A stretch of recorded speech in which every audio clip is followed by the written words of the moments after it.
Bismillahirrahmanirrahim. Assalamualaikum warahmatullahi wabarakatuh. Kita kembali ke mata kuliah teori bahasa otomata.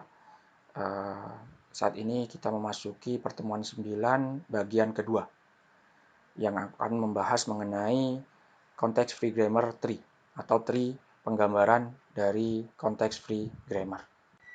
Oke, rekan-rekan lihat tree atau struktur pohon dapat digunakan untuk menggambarkan proses pembentukan kata atau string dari CFG.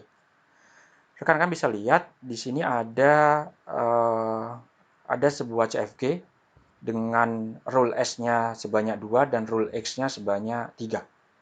Rekan-rekan bisa perhatikan bahwa rule S-nya memiliki rule AXB dan rule BXA. Sedangkan rule X-nya sendiri punya rule AX dan rule BX.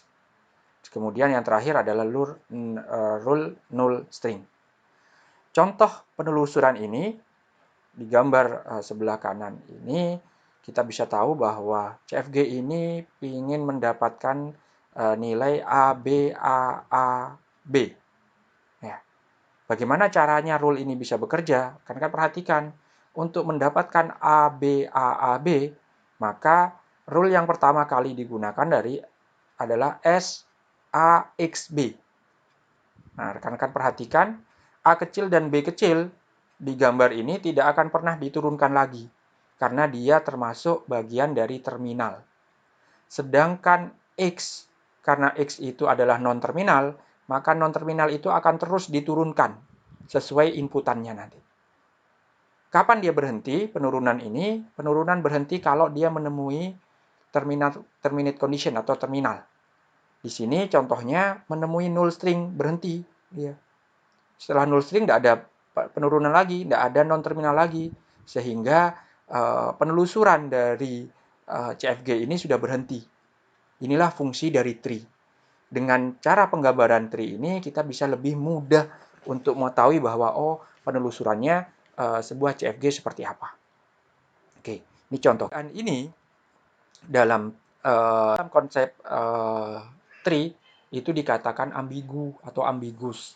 Nah, karena hasilnya tidak sama.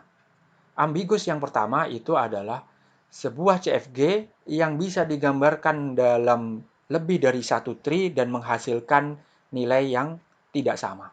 Itu ambigu yang pertama. Untuk menyempurnakan konsep ambigunya itu, maka dibutuhkanlah tanda kurung untuk memastikan mana yang harus dilakukan operasi terlebih dahulu.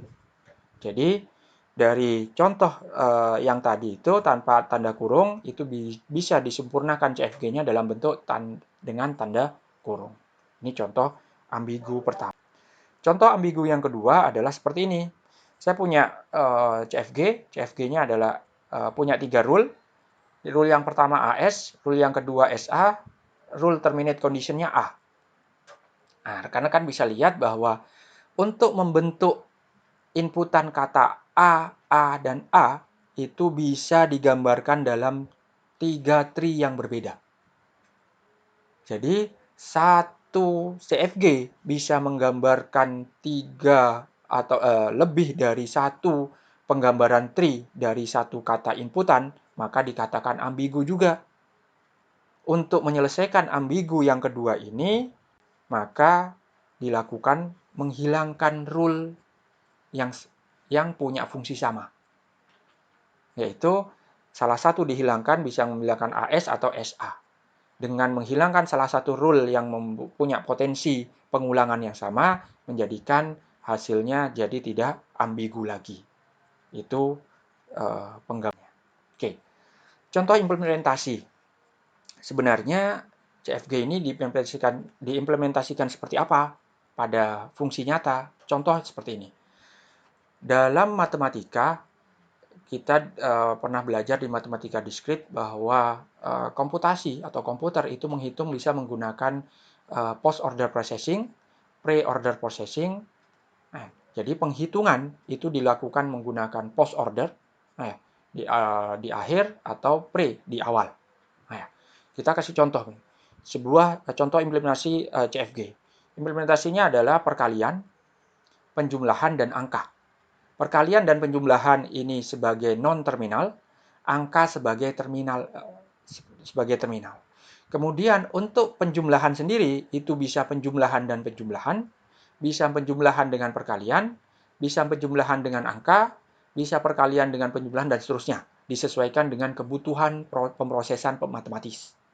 Sekali lagi, CFG ini contoh sederhana dari implementasi matematis dari sebuah perhitungan. Oke, kita coba lihat. Oke, di sini karena komputer itu biasanya menggunakan pre-order processing, kita kasih contoh pre-order processing. Jadi, notasinya adalah bintang plus 1, 2, plus 1, 3, 4, 5, 6. Kalau komputer mendapatkan contoh seperti ini, komputer akan melakukan perhitungan menggunakan dua operan istilahnya. Atau kalau disederhanakan, komputer akan selalu menghitung perhitungan itu dengan menggunakan dua variabel. Nah, rekan-rekan bisa lihat dari pre-order processing ini penelusurannya seperti apa? S ke bintang dulu. Bintang ini akan mencari operan dua variabel berikutnya. Ternyata variabel berikutnya yang diketemukan bukan terminal, bukan angka, tapi plus. Maka dia akan mencari lagi, ke baris berikutnya. Ternyata baris berikutnya dia perkalian. Lalu dicari baris berikutnya penjumlahan, dia terus seperti itu. Nah, begitu ketemu penjumlahan itu akan mencari dua variabel untuk dilakukan operasi. Ternyata ketemu 1 dan 2. Oke ya, dilihat di notasi pre-ordernya, rekan-rekan juga bisa lihat dari gambar tree-nya. Bisa tergambar bahwa dari S ketemu bintang, setelah bintang ketemu penjumlahan, setelah penjumlahan ketemu perkalian, setelah perkalian ketemu penjumlahan lagi, baru dari penjumlahan inilah bisa dilakukan proses yang pertama, yaitu penjumlahan 1 dan 2. Setelah dapat hasilnya 3, maka dia akan naik. 3 akan dilakukan perkalian dengan sesuatu. Ternyata setelah 2 di notasi ketemu plus lagi. Ketemu plus penjumlahan. Penjumlahan dari apa? 2 operasi juga. Ketemu 3 dan 4 yang tanda merah. Maka dioperasikan 3 dan 4 dioperasikan jadi 7. Yang tadi sudah 1 tambah 2, 3. Sekarang 3 tambah 4 jadi 7. Berarti 3 dilakukan perkalian dengan hasilnya 7. Maka operasi perkalian ini akan mendapatkan nilai. Setelah perkalian dapat nilai, maka dia akan lihat baris berikutnya apa nilainya? 5, ternyata 5. Maka 3 3 dikalikan dengan 7, 21 dijumlahkan dengan 5. Dijumlahkan dengan 5, hasilnya jadi 26. Karena penjumlahan ini sudah punya hasil 26, maka dia akan cari lagi 26, naik ke atas lagi. Lihat di tree-nya, dia akan ketemu perkalian lagi. Perkalian dengan apa? Dengan angka. Di notasi terakhir adalah 6. Berarti 26 dikalikan dengan 6. Hasilnya 56. Inilah contoh penerapan CFG yang kita bisa lihat dan juga bisa digambarkan dalam bentuk tree, penggambaran dari